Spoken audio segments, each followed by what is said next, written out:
Si mes vidéos vous plaisent, n'hésitez pas à les liker, les partager, à vous abonner et mettre un petit pouce bleu. Ça aide vraiment la chaîne.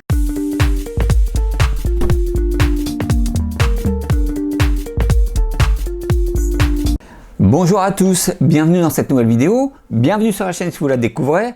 Alors aujourd'hui on va parler de lui, le MacBook Pro 17 pouces Core Duo modèle 2009.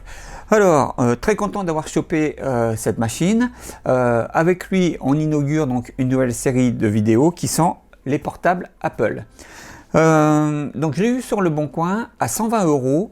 Je suis très content parce que en général ces modèles là, même s'ils sont dépassés et tout ça, sur les bons coins ils se vendent entre 200 et 220 €, voire 250, ce que je trouve très cher moi, mais bon après c'est plus des machines actuelles et donc voilà, je trouve que c'est un peu cher, voilà ce prix là, en dessous de 200 € ouais, mais au-dessus c'est pas terrible. Donc le vendeur m'a dit qu'il était en parfait état de fonctionnement, la batterie est nickel et il m'a mis aussi donc le cordon d'alimentation, tout ça. Donc voilà, il est complet et donc normalement en parfait état de fonctionnement. Donc on va voir s'il y a besoin de l'upgrader en RAM. Alors en disque dur pas besoin parce qu'il a un SSD en plus dedans déjà, donc ça c'est nickel aussi. Et s'il y a besoin de l'upgrader en système, etc. On verra tout ça. Je crois que c'est des modèles donc, qui posent problème à terme, les modèles de 2009 Core Duo, parce qu'il me semble que c'était la période où les fabricants n'avaient plus le droit d'utiliser des soudures au plomb, je crois, et qu'il fallait utiliser. Donc Apple avait utilisé un autre composant et qu'à terme, donc il claquait, etc. Donc ça, on verra comment. On verra. Moi, je ne peux pas trop m'étendre là-dessus. J'ai pas trop suivi cette histoire. Je suis pas trop au fait. Mais si il y a des gens qui sont plus au fait de cette histoire dans les commentaires, n'hésitez pas à me le dire. Donc, on inaugure la nouvelle série de vidéos sur les portables d'Apple. Après celui-là, donc je vous présenterai certainement le même modèle Core Duo 2009 en 15 pouces. Je vais vous présenter aussi un autre modèle 15 pouces que m'a donné une collègue de travail et je vous présenterai aussi un PowerBook G4 17 pouces et certainement un PowerBook G4 15 pouces dont j'ai utilisé des pièces pour refaire d'équerre le 17 pouces et donc je vais essayer d'en mettre en état le 15 pouces, donc je ferai ça devant la caméra, on verra tout ça dans les vidéos à venir. Voilà, donc très content d'inaugurer cette série de vidéos avec cette machine là. On va voir ce qu'on peut faire avec et puis moi j'arrête ici mon blabla. Aujourd'hui on parle du MacBook Pro 17 pouces Core Duo modèle 2009. Allez, c'est parti.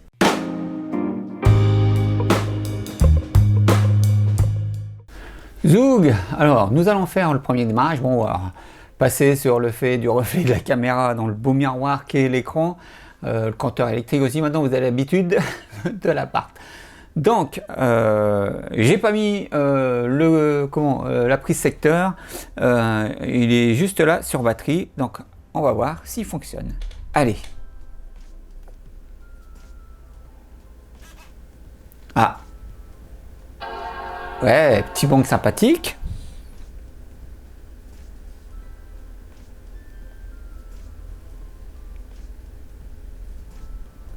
Bah écoutez, pour le moment, il a l'air de démarrer, donc ça a l'air d'être bon.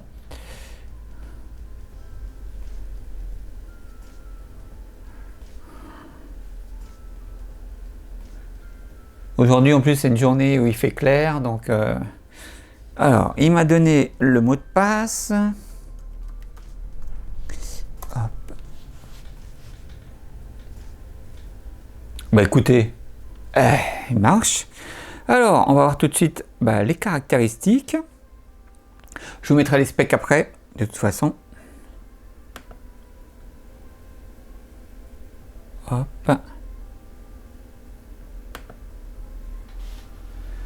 Alors, donc il est sous El Capitan. J'espère que vous voyez bien. Normalement, oui, à cette distance, avec le focus, enfin avec le zoom que j'ai fait, normalement c'est lisible. Alors, donc sous El Capitan, MacBook Pro 17 pouces mi-2009, 2,8 GHz. Ah, ça c'est bien. 2,8, c'est un modèle balèze.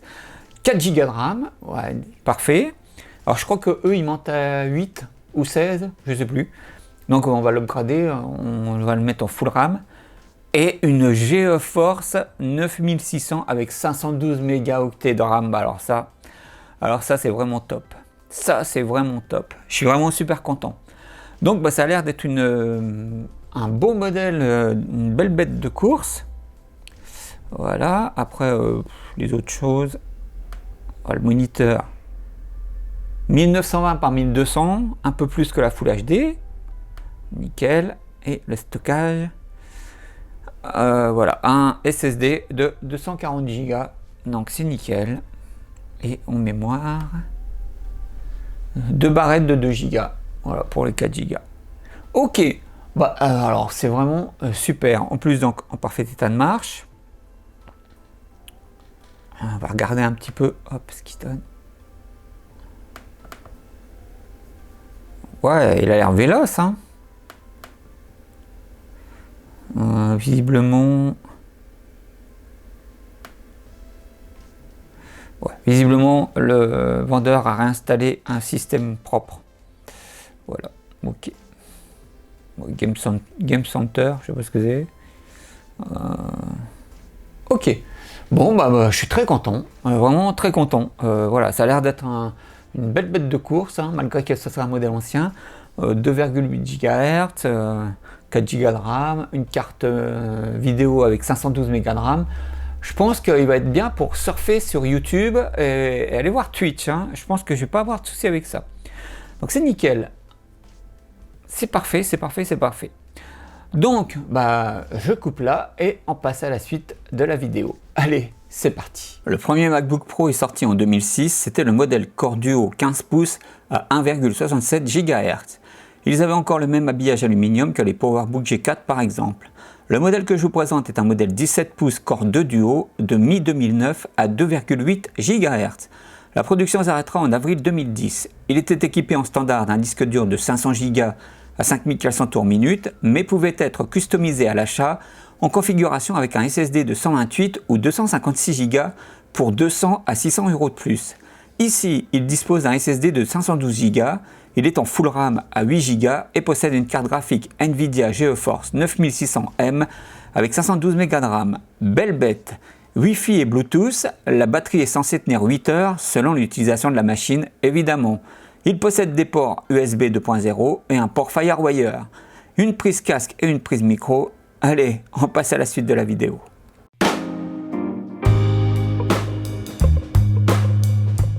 Alors, nous voici pour l'upgrade RAM du MacBook Pro 17 pouces. Alors, normalement, ça devrait être assez simple. J'ai les barrettes ici.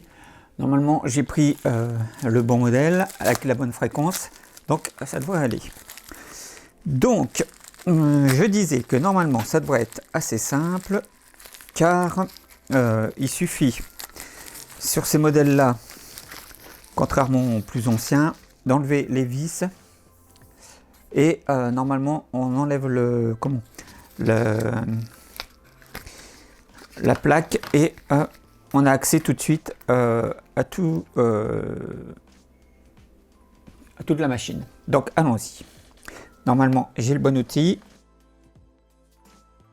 Je vais essayer de les mettre dans l'ordre. J'espère que ça va aller au niveau de la qualité vidéo.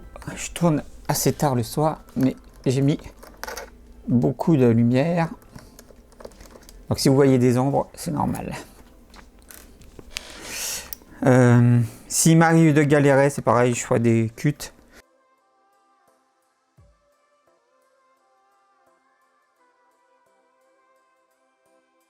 Voilà, donc toutes les vis sont enlevées. Normalement, on devrait pouvoir enlever la plaque sans trop de soucis.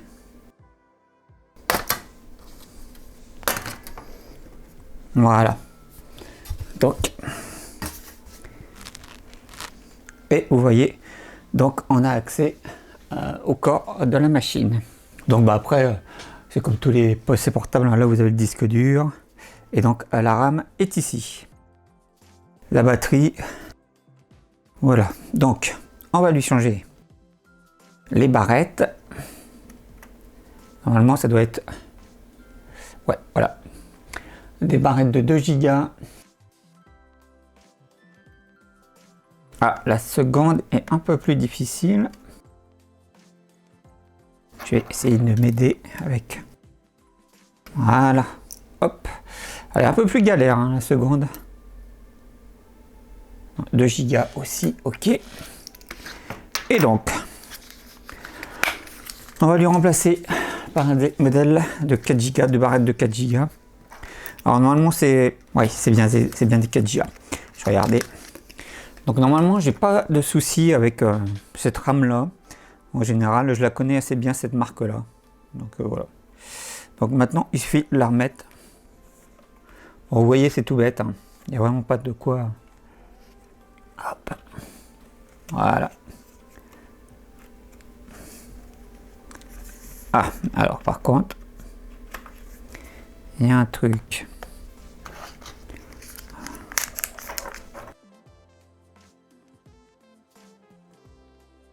Voilà pour la première. Voilà pour la seconde. Ok. Donc voilà. On lui a upgradé à 8 Go de RAM. Ce que je vais faire, je vais juste lui remettre les 2 vis de côté pour le moment. Et je vais contrôler qu'il l'a bien pris en compte. Parce que comme ça... Voilà. Je mets juste ces deux-là pour que la plaque tienne. Et on va vérifier tout de suite que la mémoire a bien été prise en compte. Et si c'est bon, eh ben, je lui remettrai les autres vis. Voilà. Je fais juste un cut et je reviens quand on est sur l'écran. Zoug, bon bah voilà, comme vous le voyez, il a bien pris les 8 Go de RAM, donc c'est nickel.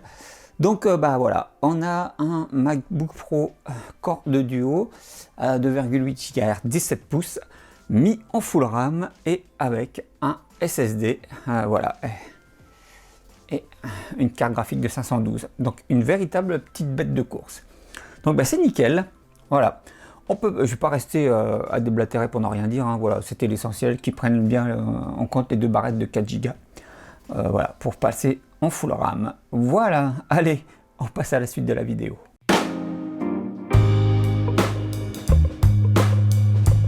Youg, alors nous voici pour l'utilisation de la machine du MacBook Pro 17 pouces. Alors avant tout, une petite précision, comme vous le verrez, là, il y a un changement de config en fait par rapport au début. Ça vous allez savoir la raison dans la prochaine vidéo en fait qui sera sur un MacBook Pro aussi mais 15 pouces. Parce qu'en fait j'ai eu un souci avec ce dernier pour réinstaller, pour lui mettre un SSD et réinstaller El Capitan. J'ai donc pris le SSD qui était à l'origine dans cette 17 pouces et je l'ai mis dans le 15 pouces pour pouvoir le faire redémarrer. Et donc le SSD de 512 Go que j'avais acheté pour le 15 pouces, et bien en fait je l'ai mis dans celui-ci. Voilà.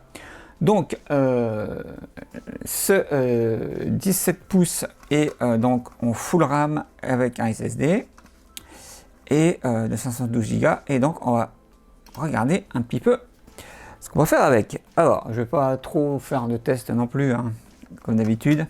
Alors vous savez, hop, moi en fait il n'y a qu'un test vraiment qui m'intéresse à chaque fois. Ouais, on s'en fiche ça à chaque fois, mais ils font suer, hein, tout le temps vouloir personnaliser les trucs. Ah là là là là. Alors on va aller sur YouTube, sur la chaîne. Oui, hein, on te donne nos données, Google, prends-les. Ah là là là là là là. Alors, on va regarder. La première chose, c'est s'il surfe. Il y a déjà un peu de mal. J'ai coupé l'audio. Bon, là, il lit en 720p. Bonjour à tous, bienvenue sur cette nouvelle chaîne et pour cette première vidéo. Alors, Donc en 720p, pas de problème. je vais vous prendre la tête pendant quelques il n'y a pas de décalage, etc. Donc les vidéos en 720p, il les lit sans problème sur YouTube. Donc déjà, ça c'est pas mal. Donc voilà, c'est une machine assez puissante qui vous permettra, si vous êtes dans le train par exemple, de regarder des vidéos sur YouTube. Alors évidemment, je ne le mentionne pas systématiquement, vous pouvez aussi, comme il a un lecteur DVD, vous pouvez aussi regarder des DVD et des Blu-ray, mais il n'y a plus grand monde qui fait ça à l'heure actuelle. C'est surtout voilà, du YouTube. Donc là, par contre, il est connecté en Ethernet, mais je pense que ça ne fera pas une grande différence en Wi-Fi. Hein. Enfin bon, bref. Alors, on va regarder ce qu'il nous dit en 1080p. Est-ce qu'il va y arriver ou pas? Je le laisse un peu charger.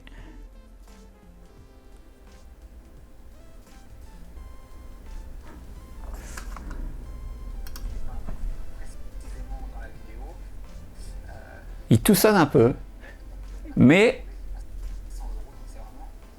il toussate un peu. Pourquoi cette chaîne et pourquoi ces vidéos sur les vieilles bécanes d'Apple? Alors moi j'ai découvert... Mais c'est pas mal. C'est quand même pas mal. grâce à mon métier, c'était Flash en film par un service pas presse. Donc à cette époque, le Macintosh était le roi de la PAO. Non, vous voyez, bon, si ça marche quand même. Il toussate un peu, mais ça marche quand même. En 1080p, il arrive à encaisser les vidéos YouTube.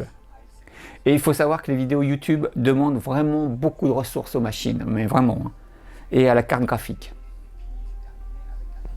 Donc, c'est faisable. Donc, je pense que si il y arrive pour les vidéos YouTube, je pense qu'il n'y aura pas de problème. Pour les sites, je vais regarder un site au hasard, marchand. Ouais, vous voyez, il n'y a pas de souci. Donc voilà, pour le surf, déjà, vous n'aurez aucun problème pour surfer avec. Ok, donc ça c'est bon. Hop, donc j'ai pris Chrome. Alors, on peut faire le test. Par contre, il n'a pas encore le ventilo qui s'est déclenché, c'est bizarre ça. Je pense que à un moment... hop... accepter. On est reparti.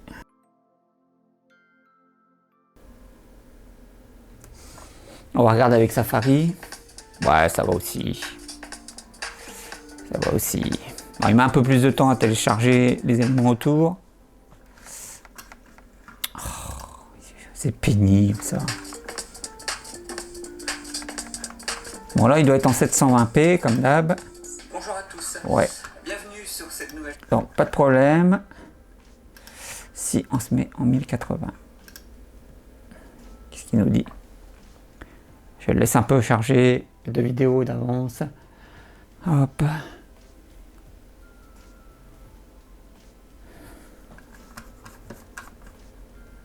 Nouvelle chaîne et pour cette première vidéo. Ouais, il n'y a pas de souci. Un peu chiant parce que comme je vais devoir présenter un petit Ça a l'air peu la d'être... chaîne, je vais vous prendre la tête pendant quelques minutes, mais après, pour les autres vidéos... Ça a l'air d'être même mieux que sous Chrome. Cette intro. Donc, aujourd'hui... Donc voilà, ça marche. Je fais pas le test avec... alors,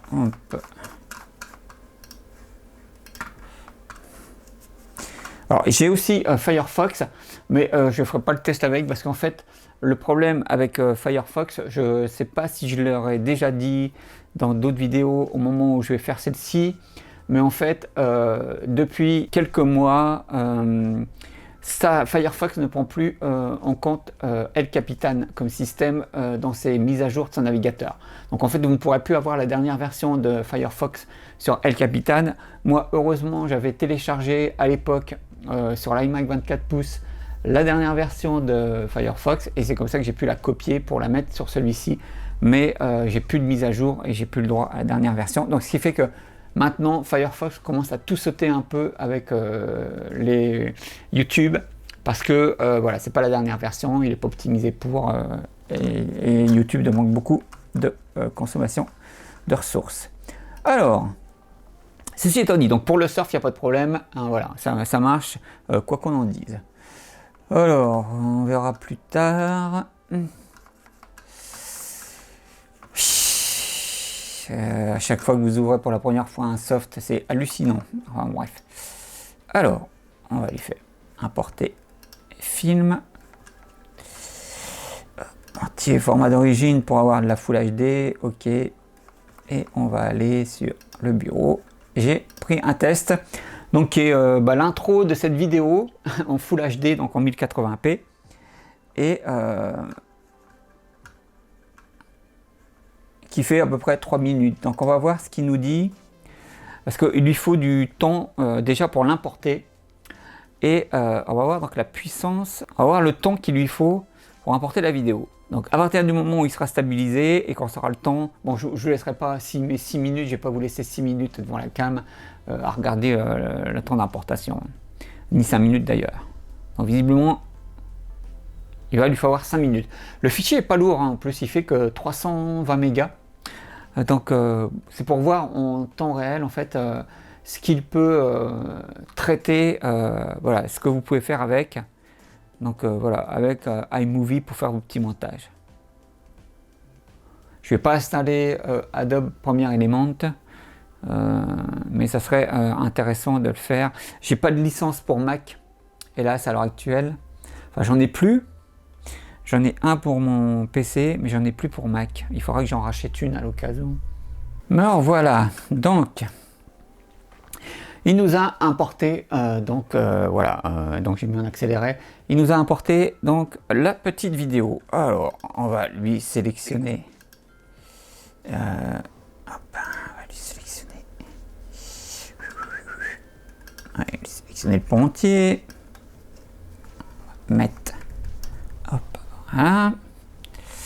Et on va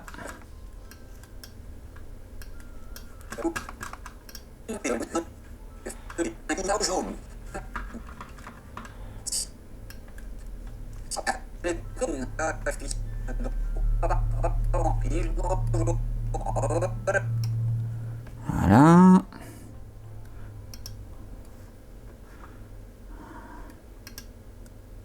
Voilà et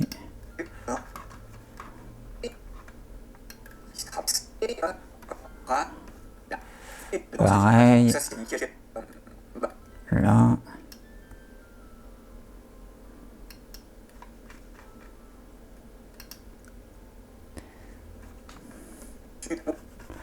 Voilà. Donc ensuite hop, on va lui faire des trucs très simples. Hop. Donc vous voyez c'est quand même assez réactif. Hop, on va lui mettre ici.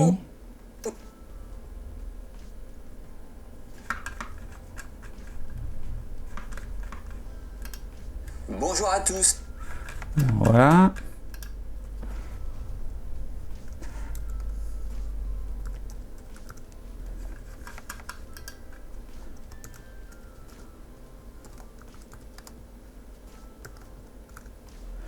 Voilà. Hop. Bonjour à tous, bienvenue dans cette nouvelle vidéo. Bienvenue sur la chaîne si vous la découvrez. Alors, Voilà. Ensuite, hop. On va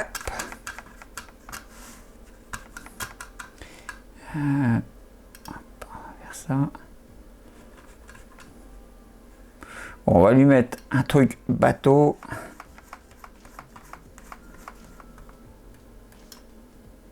Alors, bonjour à tous, bienvenue dans cette nouvelle vidéo. Bienvenue sur la chaîne si vous la découvrez. Alors, aujourd'hui, on va parler... Ça marche. Ah ouais, on connaît le refrain. C'est bon. Et on va lui mettre une là, qui est à ce niveau-là. Voilà. Alors, donc, on a fait le petit montage. Alors, j'ai fait un truc très simple. Hein. J'ai mis du texte et de fondu. Et on va donc lui exporter. Et on va voir ce qu'il va nous dire. Donc, en 1080p. Et là, donc on va lui mettre, voilà, en 1080, on exporte et on va voir combien de temps il va mettre. C'est voilà, pour voir si on peut travailler avec. Donc là déjà il met 29 minutes, bah, ça descend, 23 minutes, 22 minutes, ah, ça remonte, ah. Si lui il faut plus de 20 minutes pour exporter 3 minutes de vidéo, bah, visiblement il y en a quand même pour un bon moment. Donc ce que je fais, je le laisse travailler, je fais juste un petit cut et je reviens quand il a fini l'export de la vidéo. A tout de suite. Ben voici, donc il vient juste de finir l'export de la vidéo.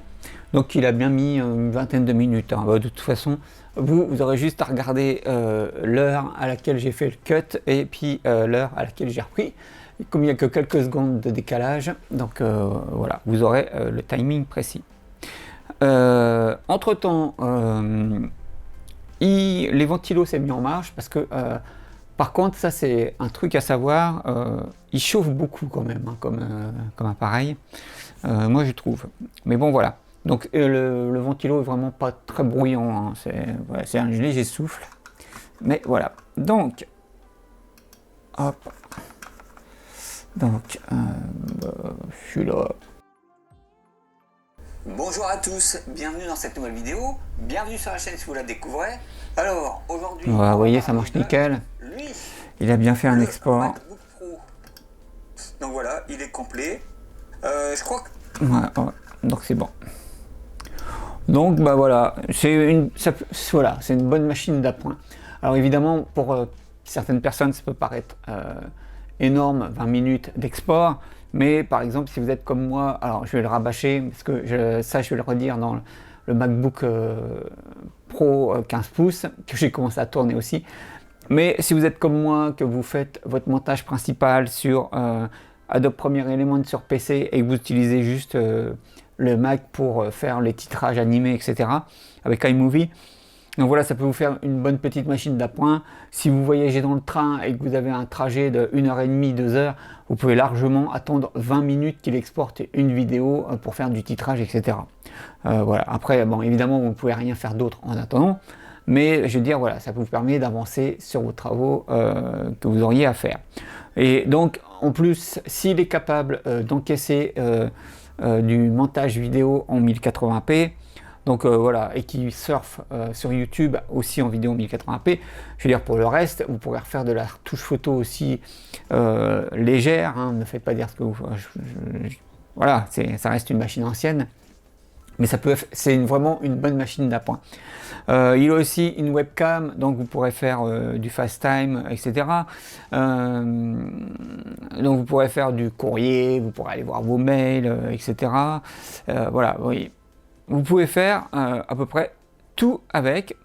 Voilà, ça demande juste un petit peu plus, ça demande juste un petit peu de temps. Mais je veux dire, il arrive à travailler sans le moindre problème. Voilà. Qu'est-ce que je voulais dire de plus? Ah oui, je voulais faire aussi un petit test avec Google parce que je ne l'ai pas fait. Normalement, ça doit être faisable. On va regarder si il encaisse Twitch. Normalement, il ne doit pas y avoir de souci. Hein. Il devrait le prendre sans problème. Je vais couper l'audio, pas qu'on ait de soucis. Mais oui, vous voyez, il n'y a pas de problème. Donc vous pouvez aussi aller sur Twitch pour regarder des lives. Il n'y a vraiment pas de soucis pour le net. Voilà, c'est vraiment une bonne machine polyvalente. Il encaisse sans problème. En plus, je suis sûr que si on prend Safari, ça sera peut-être même encore mieux, puisque visiblement, voilà, il est plus optimisé pour macOS. Donc, une bonne machine d'appoint. Et voilà, donc moi, je vous ai juste montré iMovie et qu'on peut surfer. Mais après, voilà, ça appartient qu'à vous de mettre je ne sais quel soft et de faire ce que vous avez à faire avec je ne sais trop quoi. Voilà, mais voilà, ça sera une bonne, vraiment une bonne machine d'appoint qui vous permettra de faire vos petits travaux quotidiens. Pour la batterie, donc là, on a commencé, quand j'ai commencé la vidéo, je crois qu'on était à 80%, là on est à 49%. Donc je crois que en batterie, il peut tenir 2 heures, je crois, 2 heures et demie, plein pot. en pleine utilisation. Après, je pense que ça dépend vraiment de ce que vous faites avec, hein. Si vous regardez du Blu-ray, etc., je sais pas trop. Donc voilà, je pense que la batterie se vide en fonction de ça. Mais là aussi, hein, si vous êtes dans le train, c'est surtout pour l'utiliser dans le train. En général, tous les trains maintenant ont une prise électrique où vous pouvez brancher le secteur dessus. De toute façon, ça sera très difficile d'utiliser la machine dans le métro, etc. Déjà parce que, comme je l'ai dit, elle chauffe. Donc si vous la posez sur vos genoux, bon, voilà, c'est pas terrible. Et puis, voilà, dans les transports en commun, bon, à moins que vous preniez le RER, ce ne sera pas très pratique un 17 pouces. Et moi, perso, pour vivre sur Paris, pour travailler sur Paris et vivre en région parisienne, je sais que je ne m'aventurerai pas à prendre un MacBook Pro 17 pouces avec moi dans les transports en commun. Après, chacun voit midi à sa porte. Donc, je vais arrêter là. Évidemment, c'est aussi un Intel Core 2 Duo, donc vous pouvez lui installer Windows avec Boot Camp. Voilà, ça aussi, c'est à prendre en compte. Voilà. Donc, je ne vais pas continuer plus longtemps mon blabla. Bonne machine d'appoint qui vraiment, voilà, est encore bien utilisable à l'heure actuelle. J'arrête ici mon blabla. Et on passe à la conclusion de cette vidéo. C'est parti.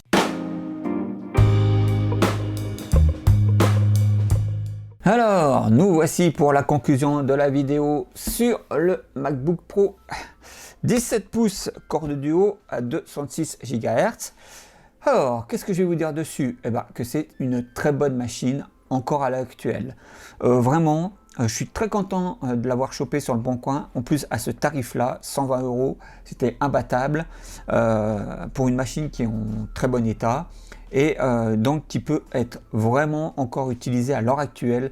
C'est vraiment une très belle machine d'appoint. Voilà, si vous prenez le train et que vous avez besoin de surfer, voilà, de regarder des vidéos ou de faire voilà, des mails, etc., de traitement de texte, et même on a vu avec iMovie des petits montages en Full HD, voilà, c'est vraiment possible. Donc voilà. Après, donc pas besoin de mettre 1000 balles dans un portable, sauf si vraiment vous avez besoin de puissance pour faire du montage en 4K ou je ne sais trop quoi. Mais sinon, voilà, ce MacBook Pro 17 pouces Core 2 Duo, lui, remplira son office pour voilà, les petites tâches d'appoint dont vous avez besoin. Donc si vous en voyez sur le Bon Coin, jetez-vous dessus. Par contre, n'allez pas au-delà de 150 €, ça ne les vaut pas, je le redis, entre 100 et 150. Oui, au-dessus, c'est pas la peine. Deux conditions par contre sine qua non, mettez-lui un SSD et mettez-le en full RAM. Vraiment, c'est notable. Et virez le disque dur d'origine qui ne sont pas véloces et mettez vraiment un SSD, ça lui donne un bon coup de fouet. Et voilà, le mettre en full RAM, c'est aussi voilà, ça lui donne aussi un petit coup de boost. Voilà, donc très belle machine avec un écran comme c'est faire Apple qui flatte l'œil, que moi je trouve très bien. Et voilà, donc qui vous servira dans vos petites tâches de tous les jours, ou si vous voyagez, voilà, vous pourrez vous faire vos petites séances pour écouter de la musique, regarder vos petites vidéos, etc. Donc, je ne vais pas déblatérer plus que nécessaire, hein, donc voilà, à l'heure actuelle, c'est encore utilisable un MacBook Pro, voilà, Core 2 Duo. Et puis, j'espère surtout qu'elle va tenir dans le temps. Donc c'est ça maintenant l'équation qui est inconnue. Donc voilà, je ne sais pas combien de temps il va encore durer, le plus longtemps possible j'espère, mais en tout cas voilà, c'est une bonne machine avec un bel écran moi je trouve. Donc j'arrête là mon blabla, je vous donne rendez-vous dans une prochaine vidéo, prenez soin de vous, ciao.